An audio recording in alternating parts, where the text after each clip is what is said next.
औज़ुबिल्लाहिमिनश्शैतानिर्रजीम बिस्मिल्लाहिर्रहमानिर्रहीम। आज के इस लेक्चर में हम reaction of period 3 element with water के बारे में पढ़ेंगे। ये पढ़ते हैं कि पीरियड 3 के अंदर जितने भी एलिमेंट हैं वो पानी के साथ किस कंडीशन में रिएक्शन करता है और उनके रिएक्शन के रिजल्ट में क्या प्रोड्यूस होता है और उनके रिएक्शन का रेट क्या है। सबसे पहले स्टार्ट करते हैं पीरियड 3 के पहले एलिमेंट से। पीरियड 3 का पहला एलिमेंट हमारे पास क्या है? सोडियम है। तो हम देखते हैं reaction of sodium with water.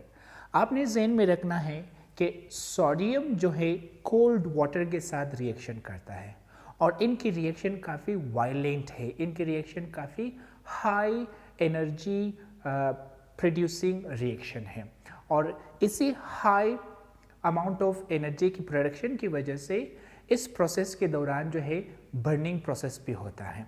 तो देखते हैं कि सोडियम वाटर के साथ कैसे रिएक्शन करता है। आपने ज़हन में रखना है कि सोडियम जब वाटर के साथ रिएक्शन करता है तो इनके रिएक्शन के रिजल्ट में क्या प्रोड्यूस होता है? सोडियम हाइड्रोक्साइड जो एक बेस है और क्या प्रोड्यूस होता है? Hydrogen gas. तो जब सोडियम कोल्ड वाटर के साथ रिएक्शन करता है तो ये एक वायलेंट रिएक्शन होता है और इस रिएक्शन के रिजल्ट में क्या प्रोड्यूस होता है? बेस। और इस बेस का नाम हमारे पास क्या है? Sodium hydroxide. और दूसरा क्या बनता है? हाइड्रोजन गैस बनता है। क्योंकि ये एक वायलेंट रिएक्शन है, ये एक ऐसा रिएक्शन है जिसके रिजल्ट में high amount of energy generate होता है, वही एनर्जी इस हाइड्रोजन गैस को जलाता है जिसकी वजह से बर्निंग प्रोसेस स्टार्ट होता है। तो ये था reaction of sodium with water. अब मूव करते हैं पीरियड 3 के नेक्स्ट एलिमेंट के ऊपर जो हमारे पास है magnesium. Reaction of magnesium with water को देख लेते हैं। आपने ज़हन में रखना है कि मैग्नीशियम भी कोल्ड वाटर के साथ रिएक्शन करता है और इसका रिएक्शन थोड़ा जेंटल है, ये एक जेंटल रिएक्शन हुआ करता है और इस रिएक्शन के दौरान भी जो है एक बेस प्रोड्यूस होता है और हाइड्रोजन गैस प्रोड्यूस होता है। देखते हैं ये रिएक्शन किस तरह होता है। मैग्नीशियम जो है वो वाटर के साथ रिएक्शन करके क्या प्रोड्यूस करता है? बेस प्रोड्यूस करता है। इस बेस का नाम है मैग्नीशियम हाइड्रोक्साइड और मज़ीद क्या प्रोड्यूस होता है? हाइड्रोजन गैस प्रोड्यूस होता है। तो मैग्नीशियम कोल्ड वाटर के साथ जेंटली रिएक्ट करके बेस यानी मैग्नीशियम हाइड्रोक्साइड को प्रोड्यूस करता है और हाइड्रोजन गैस को प्रोड्यूस करता है। नेक्स्ट एलिमेंट पीरियड 3 का हमारे पास है एल्यूमिनियम। तो हम देखते हैं reaction of aluminium with water. अपने ज़हन में रखना है कि एल्यूमिनियम को आपने सबसे पहले क्या करना है? फाइनली उसको डिवाइड करना है और एल्यूमिनियम के उसी फाइनली डिवाइडेड पार्टिकल्स को फिर आप क्या करोगे? हॉट स्टीम के साथ उसका रिएक्शन करवाओगे, क्योंकि एल्यूमिनियम जो है वो सादा पानी के साथ या कोल्ड वाटर के साथ रिएक्शन नहीं करता, वो सिर्फ और सिर्फ हॉट स्टीम के साथ रिएक्शन करता है और इनके रिएक्शन के रिजल्ट में क्या प्रोड्यूस होता है? एल्यूमिनियम ऑक्साइड प्रोड्यूस होता है। तो आपने ज़हन में रखना है कि सबसे पहले एल्यूमिनियम को आपने फाइनली डिवाइड करना है, फिर वही फाइनली डिवाइडेड एल्यूमिनियम को किसके साथ रिएक्शन करवाना है? स्टीम के साथ इसका रिएक्शन करवाना है और इनके रिएक्शन के रिजल्ट में क्या प्रोड्यूस होता है? एल्यूमिनियम ऑक्साइड प्रोड्यूस होता है। तो देखते हैं ये रिएक्शन किस तरह होता है। ये हमारे पास है एल्यूमिनियम। एल्यूमिनियम किसके साथ रिएक्शन करता है? वाटर यानी स्टीम के साथ, हॉट वाटर वेपर्स के साथ रिएक्शन करता है और क्या प्रोड्यूस करता है? एल्यूमिनियम ऑक्साइड प्रोड्यूस करता है और मज़ीद क्या बनता है? हाइड्रोजन गैस प्रोड्यूस होता है। ये एक स्लो केमिकल रिएक्शन है। वजह इसका क्या है?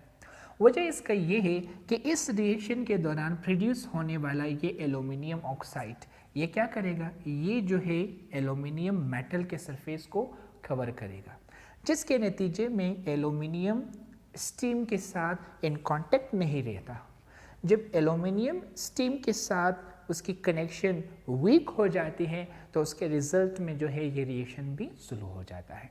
तो आपने ज़हन में रखना है कि ये रिएक्शन एक स्लो केमिकल रिएक्शन है। नेक्स्ट एलिमेंट हमारे पास है सिलिकॉन।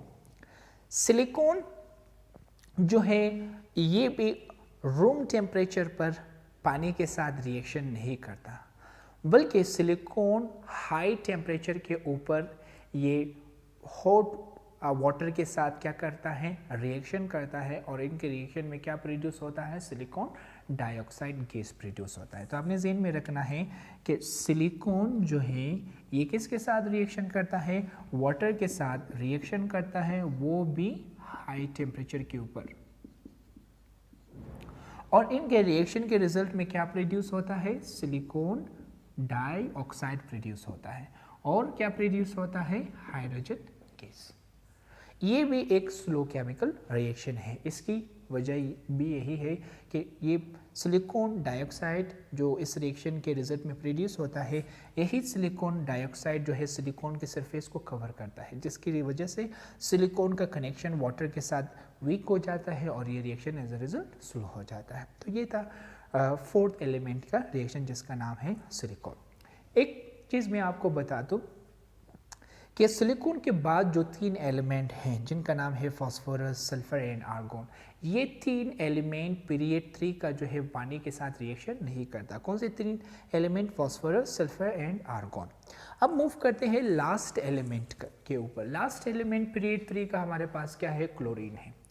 क्लोरीन जो है पानी के साथ रिएक्शन करता है और इसके रिएक्शन के रिजल्ट में mixture of hydrochloric acid and hypochlorous acid produce होता है। क्लोरीन वाटर के साथ जब ये रिएक्शन करता है तो इसके रिएक्शन के रिजल्ट में क्या प्रोड्यूस होता है, मिक्सचर ऑफ 2 एसिड। एक का नाम है हाइड्रोक्लोरिक एसिड, दूसरा हमारे पास है हाइपोक्लोरस एसिड, से हम कहते हैं हाइड्रोक्लोरिक एसिड, और ये हमारे पास क्या है, हाइपोक्लोरस एसिड है। और फिर यही हाइपोक्लोरस एसिड ये सनलाइट की मौजूदगी में ब्रेक होता है। In the presence of sunlight ये डिकम्पोज होता है, ब्रेक होता है किस चीज के अंदर, HCl के अंदर एंड ऑक्सीजन गैस के अंदर।